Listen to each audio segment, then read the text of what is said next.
You like to imagine yourself in control of your fate, consciously planning the course of your life as best you can.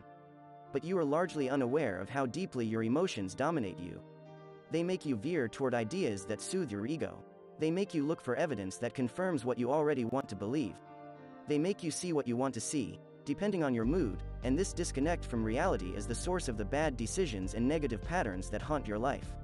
Rationality is the ability to counteract these emotional effects, to think instead of react, to open your mind to what is really happening, as opposed to what you are feeling. It does not come naturally, it is a power we must cultivate, but in doing so we realize our greatest potential. Like everyone, you think you are rational, but you are not. Rationality is not a power you are born with but one you acquire through training and practice. You are not connected to this higher power in the present because your mind is weighed down with emotions. Your first task is to look at those emotions that are continually infecting your ideas and decisions. Learn to question yourself. Why this anger or resentment? Where does this incessant need for attention come from? Under such scrutiny, your emotions will lose their hold on you. You will begin to think for yourself instead of reacting to what others give you. Emotions tend to narrow the mind, making us focus on one or two ideas that satisfy our immediate desire for power or attention, ideas that usually backfire. Now, with a calm spirit, you can entertain a wide range of options and solutions. You will deliberate longer before acting and reassess your strategies. The voice will become clearer and clearer. When people besiege you with their endless dramas and petty emotions, you will resent the distraction and apply your rationality to think past them. Like an athlete continually getting stronger through training, your mind will become more flexible and resilient. Clear and calm, you will see answers and creative solutions that no one else can envision. Whenever anything goes wrong in our life, we naturally seek an explanation. To not find some cause for why our plans went awry, or why we faced sudden resistance to our ideas, would be deeply disturbing to us and intensify our pain. But in looking for a cause, our minds tend to revolve around the same types of explanations. Someone or some group sabotaged me, perhaps out of dislike. Large antagonistic forces out there, such as the government or social conventions, hindered me. I received bad advice, or information was kept from me. Finally, if worse comes to worst, it was all bad luck and unfortunate circumstances. These explanations generally emphasize our helplessness. What could I have done differently? How could I have possibly foreseen the nasty actions of X against me? They are also somewhat vague. We usually can't point to specific malicious actions of others. We can only suspect or imagine. These explanations tend to intensify our emotions, anger, frustration, depression, which we can then wallow in and feel bad for ourselves. Most significantly, our first reaction is to look outward for the cause.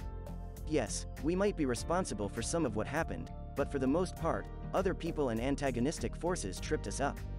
This reaction is deeply ingrained in the human animal. In ancient times, it might have been the gods or evil spirits who were to blame. We of the present choose to call them other names. The first step toward becoming rational is to understand our fundamental irrationality. There are two factors that should render this more palatable to our egos. Nobody is exempt from the irresistible effect of emotions on the mind, not even the wisest among us, and to some extent irrationality is a function of the structure of our brains and is wired into our very nature by the way we process emotions. Being irrational is almost beyond our control. To understand this, we must look at the evolution of emotions themselves. Emotions are continually affecting our thought processes and decisions, below the level of our awareness. And the most common emotion of them all is the desire for pleasure and the avoidance of pain. Our thoughts almost inevitably revolve around this desire. We simply recoil from entertaining ideas that are unpleasant or painful to us. We imagine we are looking for the truth, or being realistic, when in fact we are holding on to ideas that bring a release from tension and soothe our egos, make us feel superior. This pleasure principle in thinking is the source of all of our mental biases. If you believe that you are somehow immune to any of the following biases, it is simply an example of the pleasure principle in action. Instead, it is best to search and see how they continually operate inside you, as well as learn how to identify such irrationality in others. 1. Confirmation bias. To hold an idea and convince ourselves we arrived at it rationally, we go in search of evidence to support our view. What could be more objective or scientific? But because of the pleasure principle and its unconscious influence, we manage to find the evidence that confirms what we want to believe. This is known as confirmation bias. 2. Conviction bias. We hold on to an idea that is secretly pleasing to us, but deep inside we might have some doubts as to its truth, and so we go an extra mile to convince ourselves. to believe in it with great vehemence and to loudly contradict anyone who challenges us. How can our idea not be true if it brings out in us such energy to defend it, we tell ourselves. This bias is revealed even more clearly in our relationship to leaders. If they express an opinion with heated words and gestures, colorful metaphors and entertaining anecdotes, and a deep well of conviction, it must mean they have examined the idea carefully to express it with such certainty. Those, on the other hand, who express nuances, whose tone is more hesitant, reveal weakness and self-doubt. They are probably lying, or so we think. This bias makes us susceptible to salesmen and demagogues who display conviction as a way to convince and deceive. They know that people are hungry for entertainment, so they cloak their half-truths with dramatic effects. Point 3. Appearance bias. We see people not as they are, but as they appear to us. And these appearances are usually misleading. First, people have trained themselves in social situations to present the front that is appropriate and that will be judged positively. They seem to be in favor of the noblest causes, always presenting themselves as hardworking and conscientious. We take these masks for reality. Second, we are prone to fall for the halo effect. When we see certain negative or positive qualities in a person, social awkwardness, intelligence, other positive or negative qualities are implied that fit with this. People who are good-looking generally seem more trustworthy, particularly politicians. If a person is successful, we imagine they are probably also ethical, conscientious, and deserving of their good fortune. This obscures the fact that many people who have gotten ahead have done so through less than moral actions, which they cleverly disguise from view. 4. The group bias. We are social animals by nature. The feeling of isolation, of difference from the group, is depressing and terrifying. We experience tremendous relief when we find others who think the same way we do. In fact, we are motivated to take up ideas and opinions because they bring us this relief. We are unaware of this pull and so imagine we have come to certain ideas completely on our own. Look at people who support one party or the other, one ideology. A noticeable orthodoxy or correctness prevails, without anyone saying anything or applying overt pressure. If someone is on the right or the left, their opinions will almost always follow the same direction on dozens of issues, as if by magic, and yet few would ever admit this influence on their thought patterns. 5. The blame bias. Mistakes and failures elicit the need to explain. We want to learn the lesson and not repeat the experience. But in truth, we do not like to look too closely at what we did. Our introspection is limited. Our natural response is to blame others, circumstances, or a momentary lapse of judgment. The reason for this bias is that it is often too painful to look at our mistakes. It calls into question our feelings of superiority. It pokes at our ego. We go through the motions, pretending to reflect on what we did. But with the passage of time, the pleasure principle rises and we forget what small part in the mistake we ascribe to ourselves. Desire and emotion will blind us yet again, and we will repeat exactly the same mistake and go through the same mild recriminating process, followed by forgetfulness, until we die. If people truly learned from their experience, we would find few mistakes in the world and career paths that ascend ever upward. 6. Superiority bias. Few would say this to people in conversation. It sounds arrogant, but in numerous opinion polls and studies, when asked to compare themselves with others, people generally express a variation of this. It's the equivalent of an optical illusion. We cannot seem to see our faults and irrationalities, only those of others. So, for instance, we'll easily believe that those in the other political party do not come to their opinions based on rational principles, but those on our side have done so. On the ethical front, few of us will ever admit that we have resorted to deception or manipulation in our work or have been clever and strategic in our career advancement. Everything we've got, or so we think, comes from natural talent and hard work. But with other people, we are quick to ascribe to them all kinds of Machiavellian tactics. This allows us to justify whatever we do, no matter the results. The following strategies are designed to help you bring out that inner Pericles or Athena. 1. Know yourself thoroughly. The emotional self thrives on ignorance. The moment you are aware of how it operates and dominates you is the moment it loses its hold on you and can be tamed. Therefore, your first step toward the rational is always inward. You want to catch that emotional self in action. For this purpose, you must reflect on how you operate under stress. What particular weaknesses come out in such moments? The desire to please, to bully or control, deep levels of mistrust. Look at your decisions, especially those that have been ineffective. Can you see a pattern, an underlying insecurity that impels them? Examine your strengths. What makes you different from other people? This will help you decide upon goals that mesh with your long-term interests and that are aligned with your skills. By knowing and valuing what marks you as different, you will also be able to resist the pull of the group bias in effect. 2. Examine your emotions to their roots. You are angry. Let the feeling settle from within, and think about it. Was it triggered by something seemingly trivial or petty? That is a sure sign that something or someone else is behind it. Perhaps a more uncomfortable emotion is at the source, such as envy or paranoia. You need to look at this square in the eye. Dig below any trigger points to see where they started. For these purposes, it might be wise to use a journal in which you record your self-assessments with ruthless objectivity. Your greatest danger here is your ego and how it makes you unconsciously maintain illusions about yourself. These may be comforting in the moment, but in the long run they make you defensive and unable to learn or progress. Find a neutral position from which you can observe your actions, with a bit of detachment and even humor. Soon all of this will become second nature, and when the emotional self suddenly rears its head in some situation, you will see it as it happens and be able to step back and find that neutral position. 3. Increase your reaction time. This power comes through practice and repetition. When some event or interaction requires a response, you must train yourself to step back. This could mean physically removing yourself to a place where you can be alone and not feel any pressure to respond. Or it could mean writing that angry email but not sending it. You sleep on it for a day or two. You do not make phone calls or communicate while feeling some sudden emotion, particularly resentment.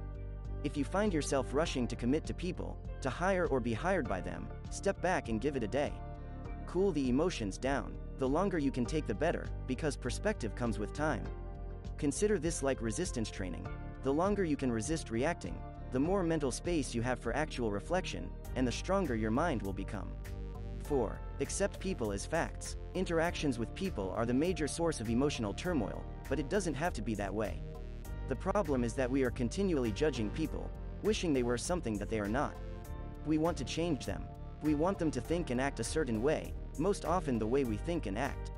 And because this is not possible, because everyone is different, we are continually frustrated and upset. Instead, see other people as phenomena, as neutral as comets or plants. They simply exist.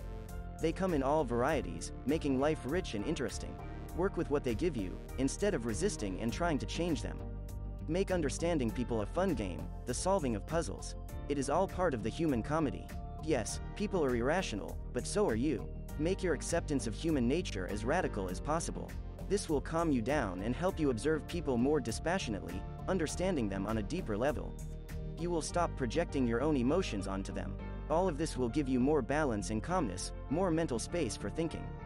It is certainly difficult to do this with the nightmare types who cross our path, the raging narcissists, the passive aggressors, and other inflamers. They remain a continual test to our rationality. Look at the Russian writer Anton Chekhov, one of the most fiercely rational people who ever lived, as the model for this. His family was large and poor, and his father, an alcoholic, mercilessly beat all of the children, including young Chekhov. Chekhov became a doctor and took up writing as a side career. He applied his training as a doctor to the human animal, his goal to understand what makes us so irrational, so unhappy, and so dangerous. In his stories and plays, he found it immensely therapeutic to get inside his characters and make sense of even the worst types. In this way, he could forgive anybody, even his father. His approach in these cases was to imagine that each person, no matter how twisted, has a reason for what they've become, a logic that makes sense to them. In their own way, they are striving for fulfillment, but irrationally.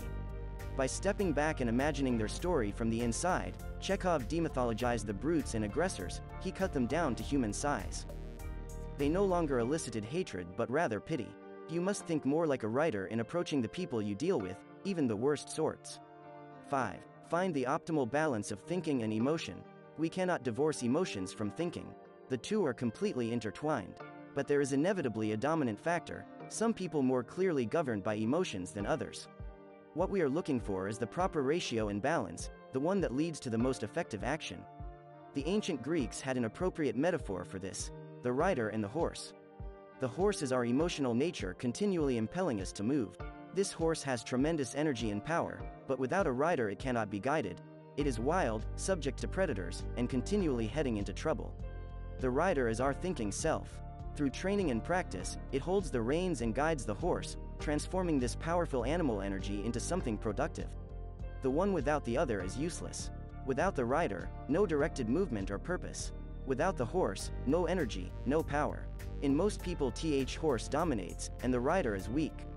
In some people, the rider is too strong, holds the reins too tightly, and is afraid to occasionally let the animal go into a gallop.